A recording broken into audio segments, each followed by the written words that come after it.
kwamba pia nichukue fursa hii kualika wafadhili wote ambao wanasikiliza siku hii ya leo au ambao watakaosikiliza siku nyingine yoyote, kwamba tujitokeze kwa wingi. Hili jambo linamgusa kila mmoja wetu. Kama si mtoto ni mama, kama si mama ni baba. Wanakumbuka kwamba tunaposema ukatili wa kijinsia si kwa wanawake tu peke yake, ni pia kwa jinsia zote. Ndio maana tunasema kijinsia. Kwa hiyo kila nyumba inakuwa inaguswa. Ni jambo lipo, linajulikana na takwimu zipo. Kwa hiyo tunaomba wafadhili mujitokeze kwa wingi ili tupate kufikia malengo yetu haya. Wizara ya Habari, Utamaduni na Michezo imeandaa msimu wa 3 wa mbio za marathon kwa lengo la kuhamasisha na kupinga ukatili wa kijinsia unaoendelea kuwa kikwazo siku hadi siku katika jamii. Hayo yameelezwa na Katibu Mkuu Wizara ya Habari, Utamaduni na Michezo katika mkutano uliojumuisha vyombo mbalimbali vya habari iliyofanyika Wizara ya Habari Migombani mjini Unguja. Mkutano ambao umeratibiwa na taasisi ya Asma Mwinyi Foundation. Katibu amesema mbio hizo zinalenga kurejesha matumaini kwa mama aliyeathirika kwa vitendo hivyo vya udhalilishaji wa kijinsia na waliotelekezwa na familia zao. Wizara ya Habari, Vijana, Utamaduni na Michezo inapenda kuarifu umma kuwa tarehe 30 Novemba 2025 kutafanyika msimu wa 3 wa mbio za Stop GBV Half Marathon Zanzibar katika mji Mkongwe Zanzibar kuanzia saa 11:30 asubuhi. Mbio hizi ambazo zinatambulika kimataifa na zimeorodheshwa kwenye kalenda ya riadha ya dunia, World Athletic Calendar, zinaendelea kuwa jukwaa muhimu la kuhamasisha jamii kupinga vitendo vya ukatili wa kijinsia na kuunga mkono juhudi za Serikali ya Mapinduzi ya Zanzibar katika kutokomeza udhalilishaji wa kijinsia katika nyanja zote za maisha. Lengo kuu la mbio hizi kwa mwaka huu ni kurejesha matumaini kwa mama aliyeathirika na vitendo vya ukatili wa kijinsia, hususan wale waliotelekezwa na wenza wao baada ya kujifungua watoto wenye mahitaji maalum. Kupitia mbio hizi, jamii inahamasisha kujenga moyo wa huruma, mshikamano na uwajibikaji katika malezi na ustawi wa familia. Akizungumzia kuhusiana na fursa kwa vijana wa mahitaji maalum kuweza kushiriki katika mashindano hayo kwa weledi zaidi, katibu anasema mwaka huu washiriki kutoka mataifa mbalimbali duniani wanaotarajiwa kushiriki katika mbio za umbali wa kilomita 5, kilomita 10 na kilomita 21 ambazo zimejipatia umaarufu mkubwa ndani na nje ya Zanzibar kutokana na ujumbe wake wa jamii na kiutu. Wizara inatoa wito kwa Wazanzibari wa Tanzania na marafiki wote kutoka pembe zote za dunia kujitokeza kwa wingi kushiriki na kuunga mkono tukio hili muhimu la kijamii lenye kauli mbiu isemayo hatua zetu, sauti zetu, tokomeza udhalilishaji wa kijinsia. Naye mkurugenzi wa Asma Mwinyi Foundation, Asma Mwinyi, anasema mashindano hayo watashiriki wageni mbalimbali akiwemo David Molinga, mchezaji wa soka wa zamani wa Yanga pamoja na msanii mkongwe kutoka Uganda. Marathoni yetu ambayo ni Stop GBV Half Marathon Zanzibar ambayo huwa inafanyika katika kipindi kile cha siku 16 za kupinga udhalilishaji wa kijinsia duniani nzima. Na sisi mwaka huu kama unavyoona tunaifanya hiyo katika siku 16 za kupinga udhalilishaji wa kijinsia duniani, na sisi tumechagua tarehe 30 Novemba 2025. Na sababu ya kuchagua tarehe 30 Novemba ni kutokana na kushirikiana kwetu na mamlaka ya mji Mkongwe. Tokea mwaka jana tumekuwa tuko bega na bega katika kutangaza kisiwa chetu hichi cha karafuu Zanzibar na katika kuelekea kilele cha mji Mkongwe ambacho huwa kinafanyika tarehe 2 Disemba kila mwaka. Kwa hiyo katika hii ni taratibu tu mojawapo, tunaanza na marathon na kuna mambo mengine ambayo huwa yanaendelea kuelekea kilele cha mji Mkongwe tarehe 2 Disemba. Lakini pia naomba niwataarifu kwamba katika hii siku kuna zile ambazo tunatoa ni kilomita 5, 10 pamoja na 21 za matembezi.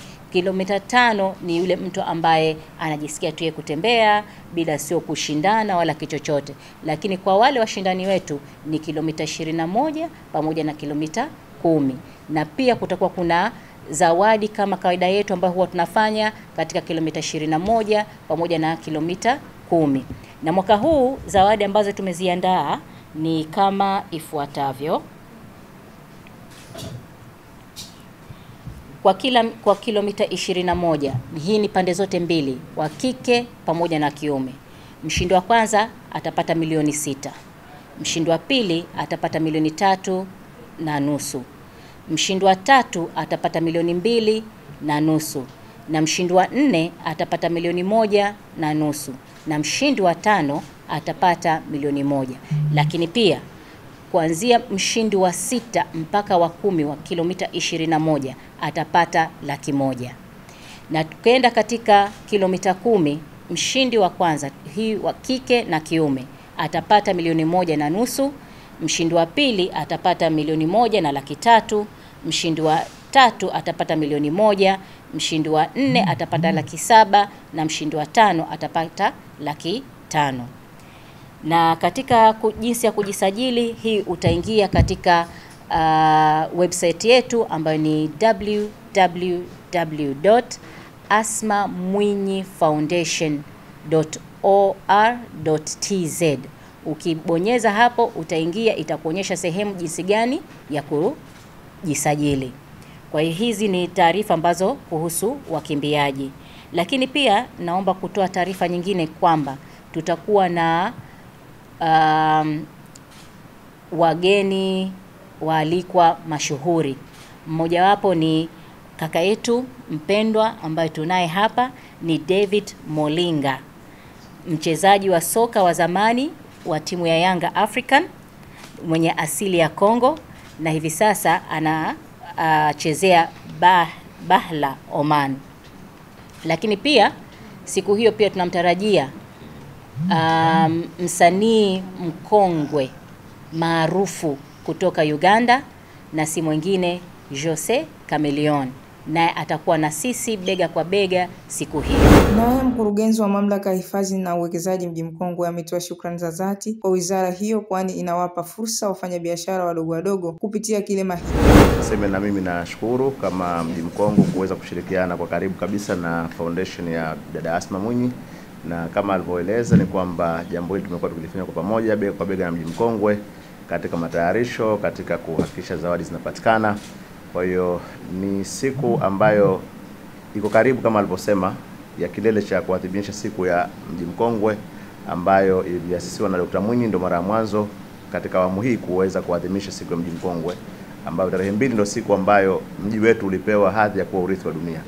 Kwa hiyo kitendo hichi cha kuwa na matukio kama haya makubwa kwenye eneo letu, si tu kwamba tutakuwa tunafanya kwa upande mmoja kuondoa haya mambo ya ukatili kwa jinsia, lakini pia ni kwamba mji wetu tunakuwa tunautangaza, kwa sababu wageni wengi wanakuja katika Stone Town, na asilimia karibu 90 ya wageni watembea Zanzibar lazima watembee Stone Town.